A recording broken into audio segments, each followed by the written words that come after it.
Bismillahirrahmanirrahim. Assalamualaikum warahmatullahi wabarakatuh. Kaifa halukum? Insyaallah anak-anak hari ini semua khair ya.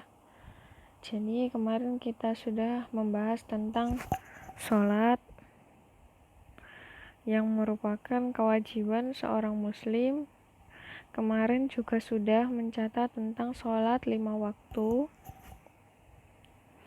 Nah, hari ini Ustazah akan jelaskan lebih dalam tentang sholat 5 waktu. Kenapa kok 5 waktu? Kenapa nggak 10 waktu aja? Kayak gitu kan ya. Mungkin anak-anak pernah bertanya, kenapa kok sholatnya 5 waktu? Nah, hari ini Ustazah akan menjelaskan tentang sholat 5 waktu. Mulai dari yang depan. Jadi, sholat 5 waktu merupakan salah satu dari 5 rukun Islam. Nah, jadi sholat 5 waktu ini adalah salah satu dari 5 rukun Islam. Yang pertama, syahadat, 2, sholat. Nah, itu dia. Jadi dia ada di urutan nomor 2, sholat. Ya. Kemudian Allah menurunkan perintah sholat 5 waktu ini ketika peristiwa Isra Mi'raj. Jadi peristiwa Isra Mi'raj ini adalah peristiwa yang dialami oleh Nabi Muhammad. Peristiwa Isra Mi'raj itu bagaimana? Nanti Ustazah akan jelaskan di halaman selanjutnya. Kemudian sholat ini hukumnya wajib. Nah, hukumnya wajib itu artinya harus dilakukan. Tidak boleh seorang muslim itu tidak melakukan sholat. Jadi seorang muslim itu harus melakukan sholat, yakni wajib dilaksanakan oleh setiap muslim yang telah balik. Balik itu sudah dewasa. Biasanya kalau laki-laki ditandai dengan suaranya yang semakin besar. Oh, kayak gitu, nanti ngomongnya suaranya besar. Nggak kayak anak kecil yang biasanya cempreng-cempreng, lucu-lucu. Nah, kalau perempuan biasanya ditandai dengan suaranya yang merdu. Nah, nanti kalau anak perempuan ini biasanya tambah merdu suaranya kalau sudah memasuki masa balik atau dewasa. Kemudian selanjutnya, kecuali berhalangan karena sakit keras. Maksudnya sakit keras itu sakit yang tidak memungkinkan seorang muslim untuk melakukan sholat. Misalnya dia koma. Tahu koma? Koma itu tidur panjang tapi di rumah sakit. Jadi badannya itu dipasangi dengan dengan alat-alat rumah sakit itu, ada monitor. Jadi dia itu sebenarnya masih hidup, cuma dalam keadaan tidak sadar. Kemudian gangguan kejiwaan. Maksudnya gangguan kejiwaan ini adalah orang gila. Jadi setiap muslim itu wajib melakukan sholat kecuali orang yang sakit keras.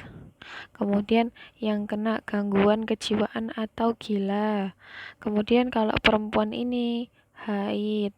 Haid itu masa di mana perempuan itu tidak boleh melakukan sholat, tidak boleh membaca Al-Quran, tidak boleh menyentuh mushaf. Nah, begitu dan sebagainya. Khusus untuk yang sakit, nah ini untuk yang sakit yang membatasi umat menjalankan sholat sebagaimana mestinya. Nah, seperti koma tadi ya. Atau sakit yang mungkin dia nggak bisa berdiri. Artinya mereka diperbolehkan melakukan sholat dalam posisi duduk atau berbaring semampu mereka. Jadi orang kalau mungkin karena sakit dia nggak kuat berdiri untuk melakukan sholat. Jadi dia ini boleh duduk. Kalau masih nggak kuat juga buat duduk, nah dia boleh melakukan sholatnya sambil berbaring. Tentunya tetap memenuhi syarat sahnya sholat. Itu tadi tentang sholat 5 waktu. Selanjutnya, Ustazah akan menjelaskan sedikit tentang Isra Mi'raj, peristiwa yang dialami Rasulullah, di mana pada peristiwa ini Allah memerintahkan Nabi Muhammad supaya mengajak umatnya melaksanakan sholat 5 waktu. Namanya peristiwa Isra Mi'raj. Berlaku pada 27 Rajab. Jadi, Isra Mi'raj ini terjadi pada tanggal 27 Rajab. Terjadi saat tengah malam sebelum subuh. Jadi, dari tengah malam sampai sebelum subuh terjadinya. Nah, Isra Mi'raj ini adalah sebuah perjalanan Rasulullah pada malam hari. Nah, perjalanan Rasulullah pada malam hari ini beliau menaiki buraq atau kendaraan yang sudah Allah siapkan. Perjalanannya yaitu dari Masjidil Haram ke Masjidil Aqsa, kemudian naik ke langit ketujuh yaitu Sidratul Muntaha. Nah, di sini ada penjelasannya. Ini gambar Ka'bah dan ini Masjidil Aqsa. Jadi ini Ka'bah ini letaknya di Masjidil Haram. Kemudian ini masjidnya terletak di Masjidil Aqsa. Nah, inilah yang disebut dengan Isra atau perjalanan Rasulullah Shallallahu Alaihi Wasallam dari Masjidil Haram ke Masjidil Aqsa, itu dinamakan Isra. Nah, ini perjalanannya. Jadi Rasulullah dari Masjidil Haram ini menuju ke Masjidil Aqsa itu menaiki buraq atau kendaraan yang sudah Allah siapkan. Kemudian yang Mi'raj, ya kan Isra sudah, sekarang Mi'raj, yaitu Rasulullah naik ke Sidratul Muntaha untuk bertemu dengan Allah. Jadi Rasulullah itu sudah pernah naik ke langit ketujuh, di atas langit ketujuh maksudnya. Udah pernah bertemu dengan Allah. Nah, di langit pertama dia Nabi Muhammad bertemu dengan Nabi Adam. Kemudian di langit kedua bertemu dengan Nabi Isa dan Nabi Yahya. Di langit ketiga bertemu dengan Nabi Yusuf. Di langit keempat bertemu dengan Nabi Idris. Kemudian di langit kelima bertemu dengan Nabi Harun. Di langit ke-6 bertemu dengan Nabi Musa. Kemudian di langit ke-7 bertemu dengan Nabi Ibrahim. Akhirnya sampailah di Sidratul Muntaha, di tempatnya Allah. Nah, disinilah awalnya Allah itu memerintahkan supaya Nabi Muhammad itu mengajak umatnya melaksanakan sholat sebanyak 50 kali dalam satu hari. Bisa dibayangkan ya, 50 kali dalam satu hari, itu banyak sekali. Kemudian Rasulullah mengatakan kalau umatnya tidak akan sanggup melaksanakan sebanyak itu. Kemudian Rasulullah meminta agar diberi saja 5 waktu. Nah, kalau awalnya Allah memerintahkan 50, kemudian Rasulullah meminta menjadi 5 waktu. Di sini keterangannya. Allah Subhanahu wa taala memerintahkan sholat fardu 50 waktu. Wah, banyak sekali ya. Tapi kemudian karena Rasulullah meminta menjadi 5 waktu, akhirnya dikurangkan menjadi 5 waktu. Dan itulah yang kita lakukan sampai sekarang ini. Sholat 5 waktu. Kita lanjutkan.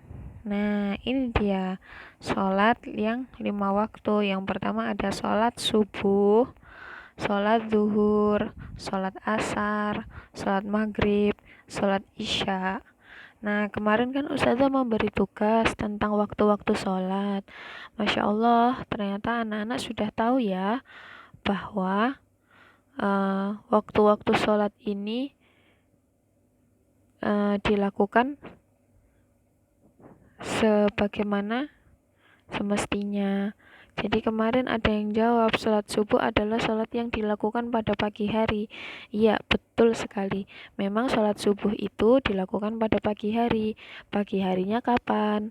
Saat terbit fajar atau cahaya yang putih mengelilingi bumi sampai sebelum terbitnya matahari. Jadi kalau mau melaksanakan sholat subuh biasanya dimulai dari azan ya, azan subuh, kemudian sampai sebelum terbit matahari.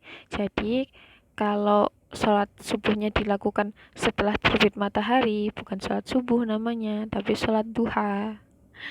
Nah, sholat subuh ini dilaksanakan sebelum matahari terbit. Seperti itu ya. Kemudian zuhur. Kemarin ada yang jawab kalau zuhur ini dilaksanakan pada siang hari. Iya, jayid. Memang sholat zuhur ini dilaksanakan pada siang hari, sekitar pukul 11:30 atau pukul 12. Saat matahari tepat ada di atas kepala. Kemudian sholat asar. Nah, sholat asar ini dilaksanakannya saat matahari sudah mulai mengarah ke barat, sudah mau tenggelam ini mataharinya, jadi sudah berada di sisi barat. Nah, saat itulah kita melaksanakan sholat asar.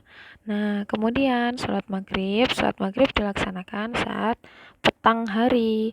Petang hari itu yang bagaimana? Saat matahari sudah mulai sudah terbenam, tapi masih ada cahaya-cahaya yang biasanya disebut saga, atau yang cahaya-cahaya yang berwarna kemerah-merahan atau merah ketemu kuning, ketemu orange seperti itu. Nah, ini dilihat di gambarnya ya. Itulah petang hari atau sekitar pukul berapa? Pukul 5:30 atau pukul 6 sore. Selanjutnya yang terakhir yaitu sholat isya. Sholat isya ini adalah sholat yang dilakukan saat malam hari, saat langitnya sudah berubah menjadi hitam. Tidak seperti sholat maghrib ini yang langitnya masih ada oren-orennya karena mataharinya baru terbenam. Nah, kalau saat isya ini sudah gelap, sudah terlihat bintangnya terang, kemudian bulannya juga terang. Jadi langitnya sudah hitam atau menjadi biru dongker ya, atau biru yang gelap. Ini seperti yang ada di gambar ini. Itulah waktu di mana dilaksanakannya sholat isya, sekitar pukul 6:30 malam atau pukul 7 malam. Jadi waktu sholat ini memang berubah-ubah sesuai dengan perjalanan bulan.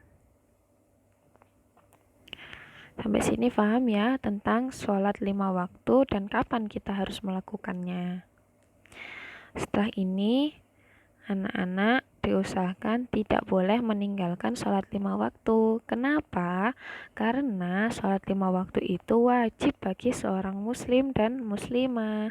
Nah, kita ini kan orang Islam, kita ini orang muslim, jadi kita harus melaksanakan sholat 5 waktu. Itu dulu penjelasan dari Ustazah tentang sholat 5 waktu, Isra Mi'raj, dan waktu sholat. Jazakumullah ala ihtimamikun. Ustazah cukupkan. Wal akhir. Wassalamualaikum warahmatullahi wabarakatuh.